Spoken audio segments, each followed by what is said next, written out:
Hello बच्चों। हम लोगों का एक चैप्टर पूरा हो चुका है। अब हम आगे बढ़ते हैं। टेस्ट हम 22 को लेंगे, ये तुम लोगों को बताया है। अब हम आगे बढ़ते हैं त्रिकोणमितीय फलन, जो नेक्स्ट चैप्टर है। फलन के बारे में आप फर्स्ट ईयर में पढ़ चुके हैं। प्रतिलोम त्रिकोणमितीय फलन हमको पढ़ना है। तो फलन के बारे में कुछ त्रिकोणमितीय फलन ले लें। इसमें साइन एक्स, इसका प्रांत और परिसर, साइन एक्स का प्रांत जो है प्रांत या डोमेन आर है, यानी वास्तविक संख्याओं का समुच्चय, और परिसर यानी रेंज -1 से 1। इसका मिनिमम मान -1, मैक्सिमम मान +1। इसी तरह से कॉसेक्स का प्रांत वही वास्तविक संख्याओं का समुच्चय, और परिसर जो है वो भी -1 से 1। कॉस का भी मिनिमम मान -1 और मैक्सिमम मान +1 होता है। टैन का प्रांत आर माइनस, पूरा आर नहीं है, संख्याओं वास्तविक संख्याओं के समुच्चय में से कुछ अवयव घटा दिए गए हैं। वो अवयव क्या है? एक्स। वो अवयव है x such that x equal to 2n+1 π/2। माने ऐसे कोण, n अगर 0 रखते हैं तो π/2 कोण हो जाएगा, n अगर 1 रखते हैं तो 3 π/2। तो ऐसे कोण π/2, 3 π/2, 5 π/2, यानी π/2 का गुणक विषम संख्या हो, 1 π/2, 3 π/2, 5 π/2, ऐसे आर को माइनस कर देंगे, क्योंकि उन जगहों पे tan π/2 का मान साइन π/2 1, कॉस π/2 0, तो ये मान जो है अपरिभाषित है। इसलिए इन परिसर में इन अवयवों को हटा देंगे, तभी वो हमारा फलन बन पाएगा। और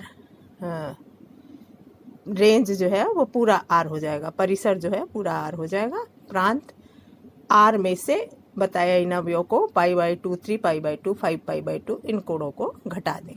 उसी तरह से कॉट का भी प्रांत r - x, यहाँ हम n बिलोंग्स टू z, यहाँ n को हमने बिलोंग्स टू r माना था, तो r का मान 0, 1, 2, 3, 4 कुछ भी हो सकता है। यहाँ n को हमने पूर्णांक संख्या मानी है, तो ये 1 π, 2 π, 3 π, इस तरह का कोण यहाँ से घटा देंगे, क्योंकि कॉट 0 वो अपरिभाषित हो जाएगा।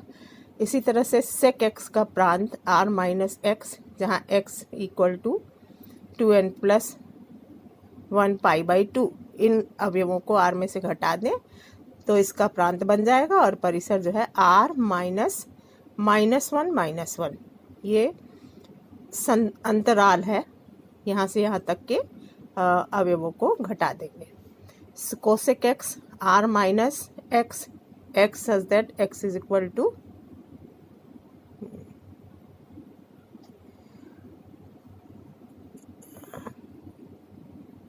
यहाँ x की वैल्यू अभी बता देते हैं बच्चों। x इज इक्वल टू, ये भी पाई का मल्टीपल ही होगा, n बिलोंग्स टू z, और परिसर जो है r -1 - 1। ये एक चीज़ और भी बताई थी कि कोई भी फलन यदि व्युत्क्रमणीय है तो वो एकैक आच्छादक होगा, क्योंकि हम प्रतिलोम फलन पढ़ेंगे। तो प्रतिलोम हम उन्हीं फलनों का कर सकते हैं जो एकैक और आच्छादक हो, और यदि f और एकैक और आच्छादक है तो f व्युत्क्रमणीय है, यानी दोनों चीज़ें सत्य है। यदि व्युत्क्रमणीय है तो एकैक आच्छादक होगा, यदि एकैक आच्छादक है तो व्युत्क्रमणीय होगा। और व्युत्क्रम प्रतिलोम फलन बताया था कि यदि f x से y में एक फलन है, तो अगर हम इनके डोमेन और रेंज को बदल दें तो g y से x में दूसरा फलन हो जाएगा। यदि दोनों फलन ये एकैक आच्छादक हैं तो y is equal to fx हम लिख सकते हैं, और gy is equal to x। तो f को g का प्रतिलोम और g को x का प्रतिलोम कहेंगे यदि इनका कंपोजिशन GOF एकैक प्रतिचित्रण है। ये एकैक प्रतिचित्रण है, तो ये g को f का प्रतिलोम और f को g का प्रतिलोम कहते हैं। ये हम कर चुके हैं वैसे पहले भी। अब कुछ फलनों के ग्राफ तुम लोगों ने फर्स्ट ईयर में पढ़े होंगे, जैसे साइन एक्स का ग्राफ कैसे खींचते हैं। एक्स एक्सिस खींच ली, उसके परपेंडिकुलर वाई एक्सिस खींच ली, बराबर कुछ अंतराल जो परिभाषित हों जिन पे हमें मान मालूम है साइन एक्स का, वो हम ले लेते हैं। साइन 0 डिग्री का मान मालूम है π/2, इसको π/2 के अंतराल में हम बांट लेते हैं। तो 0, π/2, पाई, 3π/2, 2π। इसके आगे π/2 हम जोड़ते जाएंगे तो हमारा ये ग्राफ बनता जाएगा। ये एक्स एक्सिस पे पॉजिटिव और नेगेटिव में -π/2, -π, -3π/2, -2π। तो एक्स का साइन एक्स का मान 0 डिग्री पे 0 होता है, मालूम है, तो 1 पॉइंट ये मिला। इसी तरह से π/2 पे 1 होता है, तो ये 1 पॉइंट ये मिला। तो इस तरह से ग्राफ 0 से 1 तक साइन का मान बढ़ता है, फिर 1 से 0 तक, फिर पाई के लिए पाई पर फिर 0 हो जाएगा तो ये घटता है। तो इस तरह का ये वक्र हमें मिल रहा है। ये ग्राफ तुम लोग फर्स्ट ईयर में पढ़े होंगे।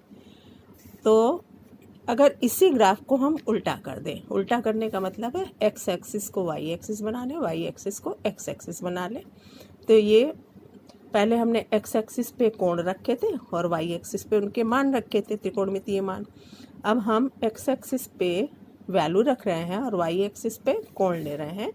तो यहाँ 0 डिग्री -π/2 नीचे की ओर माइनस हो गया, ऊपर की ओर वाई एक्सिस पे प्लस हो गया। तो साइन इनवर्स 0 का मान, साइन इनवर्स 0 किस कोण पे होगा? 0 डिग्री पे। इसी तरह से साइन इनवर्स 1 π/2 पे हो जाएगा। यही ग्राफ हमारा केवल एक्सिस बदल करके ये आ रहा है। देखो, ये वाई एक्सिस के अबाउट वक्र मिल रहा है, यहाँ एक्स एक्सिस के अबाउट वक्र मिल रहा है।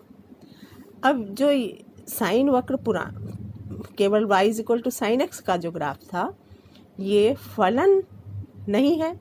y = साइन एक्स फलन नहीं होगा, क्योंकि अगर हम यहाँ π/2 पे वैल्यू लेते हैं तो 1 आएगा और -π/2 पे -1 आएगा। आगे हम आगे बढ़ जाएंगे अगर, तो फिर इसकी वैल्यू फिर से 1 किस बिंदु पर हो जाएगी? 2π में π/2 जोड़ दें तो फिर यहाँ पे वैल्यू 1 हो जाएगी। तो बार बार इसकी वैल्यू 1 और 0 से बीच में रिपीट होती रहेगी। यहाँ जो वैल्यू है इस बिंदु पर, वही साइन 30 का मान तुम जानती हो 1/2 होगा, और साइन 90 + 30 साइन 150 का मान भी 1/2 होगा। तो ये वैल्यूज़ जो है इन बिंदुओं पर रिपीट हो रही हैं, तो फलन नहीं होगा ये पूरा। अगर हम लेते हैं इसका एक्स एक्सिस में जो ये प्रांत है, अगर हम पूरा ले लेते हैं तो ये फलन नहीं बनेगा। अगर हम कुछ लिमिट बता दें, इसको कई खंड में बांट देते हैं। एक खंड है -π/2 से π/2। तो इतने ग्राफ में देखो कहीं भी कोई वैल्यू, यहाँ से 0 से 1 तक वैल्यू बढ़ रही है, यहाँ 0 से -1 तक घट रही है। तो यहाँ अगर हम वाई एक्सिस के पैरेलल खींचे लाइन तो एक ही बिंदु पर काट रही है, तो ये हमारा फलन होगा, एक आच्छादक फलन है। और अगर पूरा ले लेते तो एक आच्छादक नहीं होता, क्योंकि 2 बिंदुओं पर एक ही मान मिलते तो वो एक नहीं रह जाता। तो इसको हम कई खंडों में बांट देते हैं। पहला खंड हो गया -π/2 से -π/2 से π/2।